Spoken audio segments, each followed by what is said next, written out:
Now this is a proper great powers of the world window here.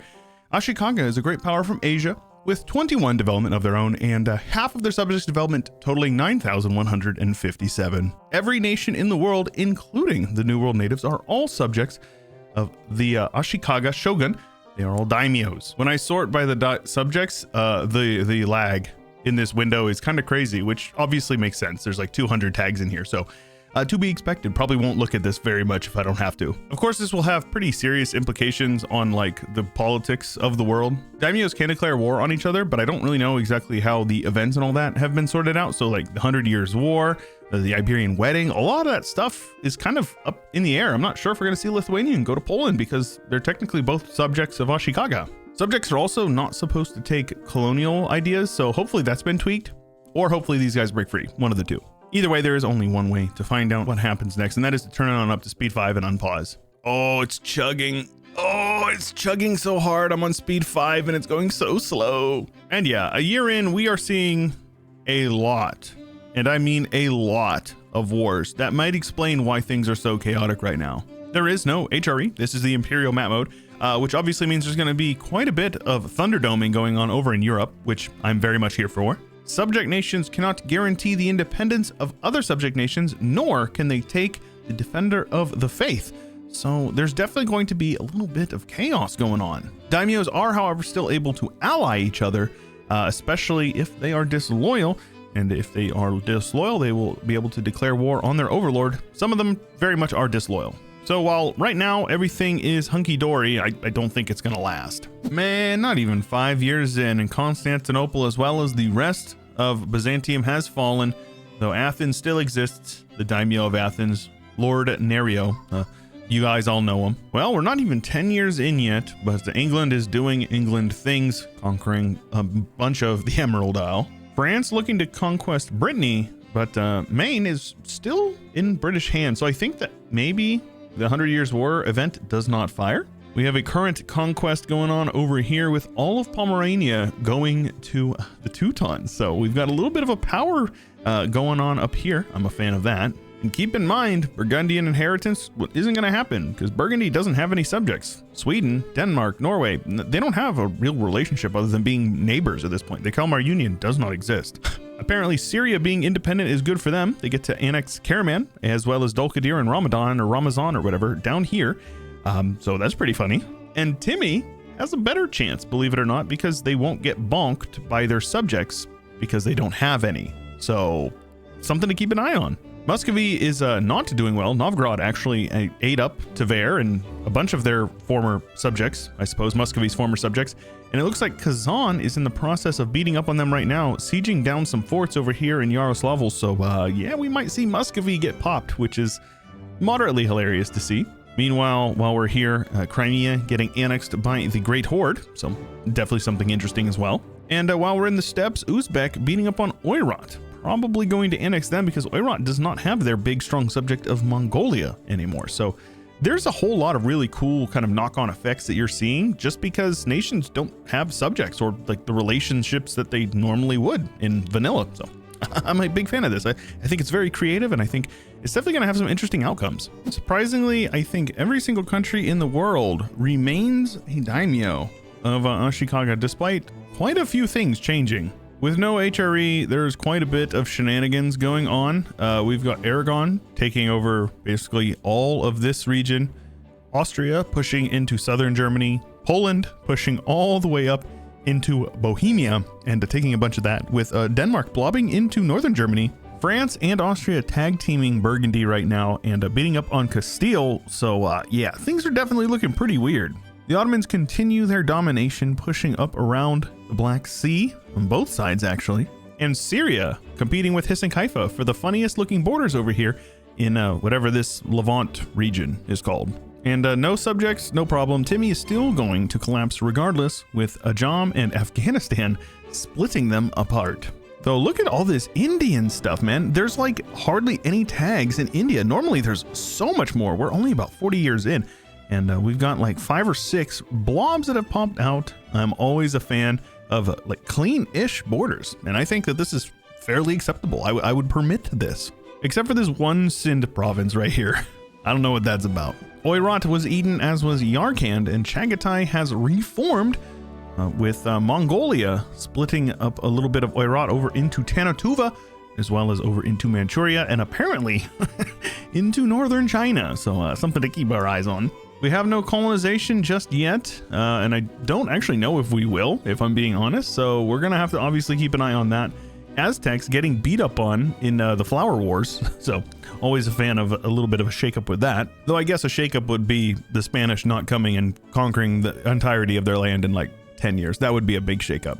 Also, I forgot to mention, shout out Muscovy, who I thought was not doing well, but in fact is doing very well and is going to form Russia, almost guaranteed. And I was mistaken. There is one independent nation in the world, Fulo, an event spawn nation.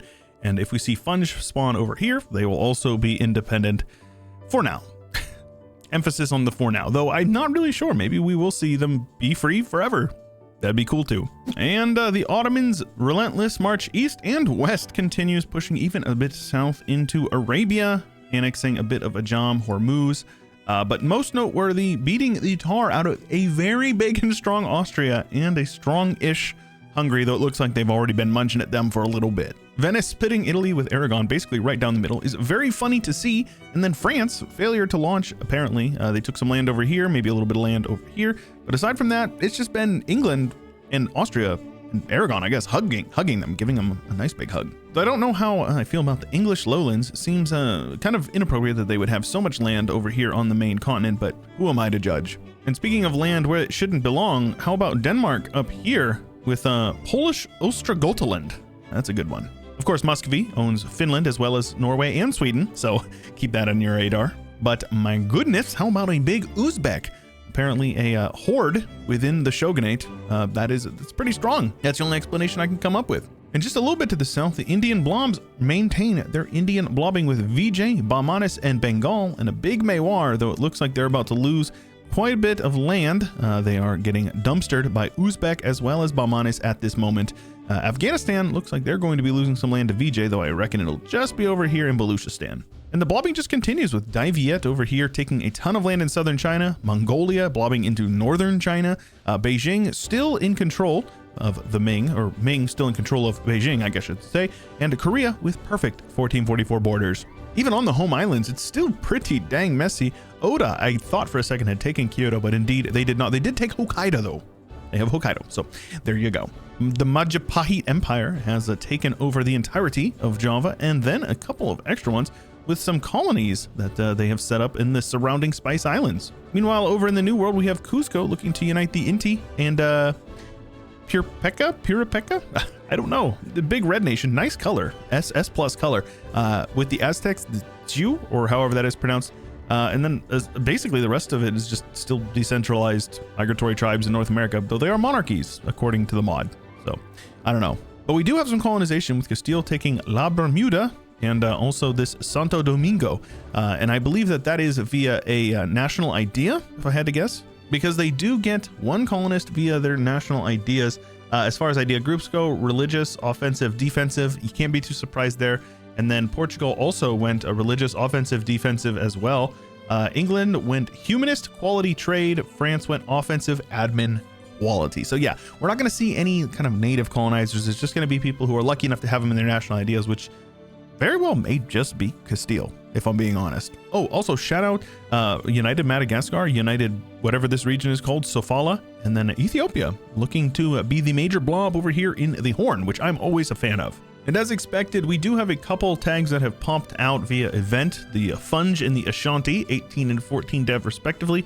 But the development within the Ashikaga shogunate continues to grow. So there you go. Oh my gosh, that is such a long Ottomans. I'm a fan of this, almost as much of a fan as the long VJ, with basically perfect borders between them, Uzbek, Otto, and Bahmanis. Things are just like getting weirder and weirder, and the blobbing is just prolific. Like, look at this Mongolian. It looks like they're looking to blob more even. So I'm definitely a fan of this almost as much as I am a fan of Oda's name placement. Ethiopia continues their domination, pushing down and eating up Sofala. which is pretty cool. Congo doing a bit of blobbing, pushing over into the Great Lake region, I guess you'd call this. Castile pushing down into Africa, and Aragon and Venice continuing their thing. It doesn't actually look like borders have changed a whole lot here in the last 50 or so years, except for Otto basically annexing the entirety of Hungary. But don't worry, the Turks did not get the Slovaks, my Slovak boys.